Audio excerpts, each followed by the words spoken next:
ओम शांति 2/2/2022। आज की मुरली से मनन चिंतन। मनुष्य अपने पारलौकिक परमपिता परमात्मा को याद करते हैं। याद उनको किया जाता है जिनसे हमको सुख मिलता है। लक्ष्मी नारायण को भी इसलिए याद करते हैं क्योंकि उनके राज्य में सुख था। सारी दुनिया परमात्मा को गॉड फादर कह के याद करती है। सिर्फ वह ही सारी दुनिया का फादर है। परमात्मा के जन्म को अवतार अर्थात रीइंकॉर्नेशन कहते हैं। निराकार परमात्मा का सूक्ष्म और स्थूल शरीर नहीं है। ब्रह्मा विष्णु शंकर का सूक्ष्म शरीर है, उनको भी अवतार नहीं कहेंगे।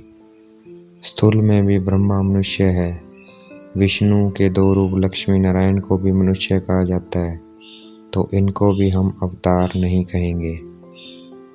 मनुष्य गॉड फादर की रचना है। सब मनुष्य मात्र परमात्मा को भिन्न नाम रूप से गॉड फादर जरूर कहते हैं, क्योंकि परमात्मा आत्माओं का पिता है। इसलिए आत्मा की बुद्धि उस बाप को याद करती है। बाप तो क्रिएटर को ही कहा जाता है। संगम युग पर सभी मनुष्य पतित हो जाते हैं।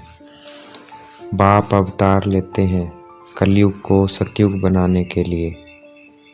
बाप ब्रह्मा द्वारा स्थापना, विष्णु द्वारा पालना और शंकर द्वारा विनाश कराते हैं।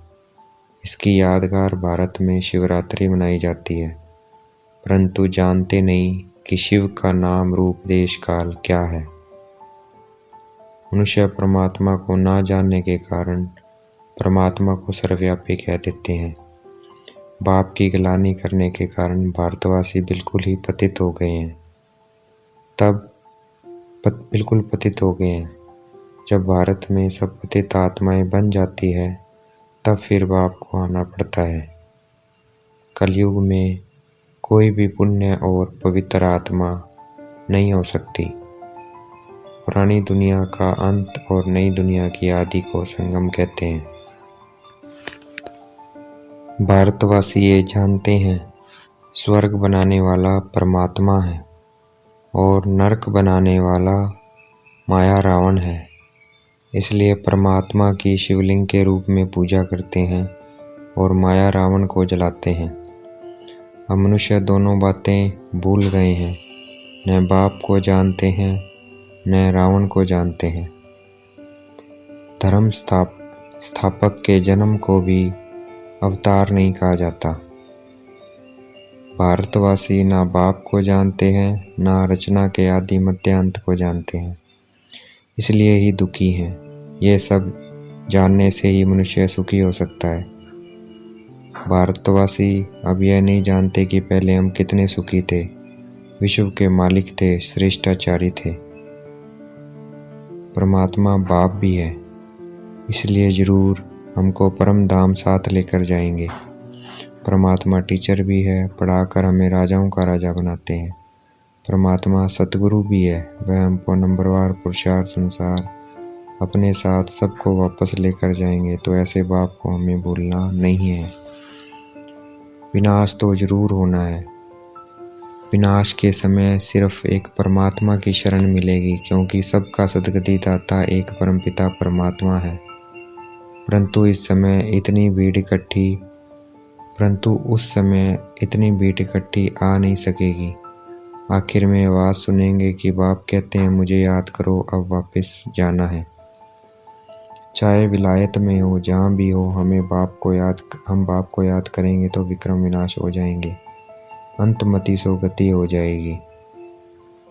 अंत में सबको पता पड़ेगा बाप आया हुआ है, बहुत बड़ा विनाश होना है। ह्यूमैनिटी का ग्रैंड फादर ब्रह्मा है, फिर ब्रह्मा ही विष्णु बनते हैं। विष्णु के दो रूप लक्ष्मी नारायण हैं। अगर हम इस बात को सिमरन करते रहें तो खुशी में रहेंगे। शिव बाबा का अवतरण कहा जाता है, क्योंकि शिव बाबा का अपना शरीर नहीं है, दूसरे का शरीर लोन लेते हैं। आत्मा कभी नहीं कहती मैंने शरीर लोन लिया, कहती है ये मेरा शरीर है।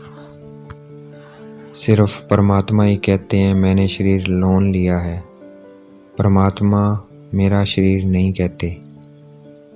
परमात्मा बाप ब्रह्मा का शरीर लोन लेते हैं, सिर्फ हम बच्चों को ज्ञान और योग सिखाने के लिए। ब्राह्मणों की माला नहीं है, ब्राह्मणों की माला नहीं है क्योंकि चलते चलते ग्रहचारी बैठ जाती है। रुद्र माला और विष्णु की माला गाई जाती है क्योंकि यह रूहानी माला है। हमें वफादार फरमानदार बनना है, श्रीमत पर पूरा ध्यान देना है। हम बुलाते भी हैं पतित पावन आओ, और बाप पावन दुनिया स्थापन कर देते हैं। ईश्वरीय सर्विस पर हम बच्चों को पूरा ध्यान देना है। आज की मुरली का वरदान, नॉलेज की लाइट और माइट द्वारा सोल कॉन्शियस रहने वाले समृद्धि स्वरूप भव। आज की मुरली का स्लोगन, साधारणता में महानता का अनुभव करना ही महान आत्मा बनना है। अच्छा, ओम शांति। शुक्रिया मीठे बाबा, शुक्रिया।